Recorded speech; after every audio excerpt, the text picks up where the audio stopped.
Hi friends, இப்போ நம்ம சிந்து பைரவி பார்க்க போகிற சிந்து பைரவியில் வந்துட்டு நம்ம சிவாவும் நம்ம அறுமுகமும் ஒரு பக்கம் அமுக்குடா கோழியை அப்படின்னு சொல்லிட்டு நல்லா அமுக்கிட்டாங்க. ஆக மொத்தத்தில் அந்த ஆதாரத்தை சேதாரமாக அழைக்க தூக்கிட்டு வாங்கடா இங்கே அப்படிங்கிற மாதிரி இவர் சொல்லிட்டாரு. சொன்னதுக்கப்புறமா இவங்க தூக்கிட்டு வர வழியில் பிரச்சனை பண்ணணும்னு நினச்சாலுமே இப்போ இங்கே ஒரு பக்கம் மாட்டினது நம்ம ஸ்னேகா வச்சு செய்யலான்னு சொல்லிட்டு பிளான் பண்ண நம்ம சஞ்சய் கேள்வி மேலே கேள்வி கேட்க ஆரம்பிச்சிட்டாரு.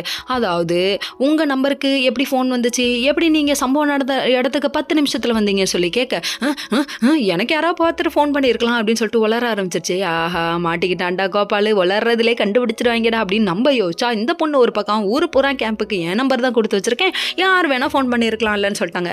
புத்திசாலித்தனத்தை யூஸ் பண்ணுறீங்க, மணிக்கு ஒரு முறை மங்குனி அமைச்சர் என்று நிரூபிக்கிறார். அப்படியே ஃபோன் பண்ணாலும் 10 நிமிஷத்தில் வர முடியாதுங்க, 20 நிமிஷமாவது ஆகும், இல்லையா அரை மணி நேரமாகுது ஆகும். எப்படிமா நீ 10 நிமிஷத்தில் பஞ்சா பறந்து வந்தேன்னு சொல்லி கேட்க, நான் சிவான்னு பேரை சொல்லிட்டா நான் அப்படியே பாதாள வரைக்கும் போவேன்ப்பாங்கிற மாதிரி டைலாக் வேற மாதிரி விட்டுச்சு. அதுக்கப்புறம் பார்த்தா எஸ்பியை கூப்பிடுமே, அவைகளை கூப்பிடுமே, இவைகளை கூப்பிடுவேன்னுச்சு. கடைசியில் பார்த்தா எஸ்பி வந்துட்டாரு. தம்பி என்னப்பா பண்ணுற அப்படின்னு சொல்லிட்டு இவருக்கு வார்னிங் கொடுத்துட்டாரு. மொத்த குடும்பம் முன்னாடி இது நடக்க, அதுக்கப்புறம் ஸ்னேகாவை எங்கேயாவது அந்த இடத்துல பார்த்தியான்னு சொல்லிட்டு சிந்துக்கிட்ட கேட்க திருத்துன்னு முழிக்கிறாங்க. ரொம்ப யோசிக்க வைக்காதீங்கடா, மண்டை கழண்டு கீழே விழுந்துரும் போல அப்படிங்கிற மாதிரி ஆயிடுச்சு.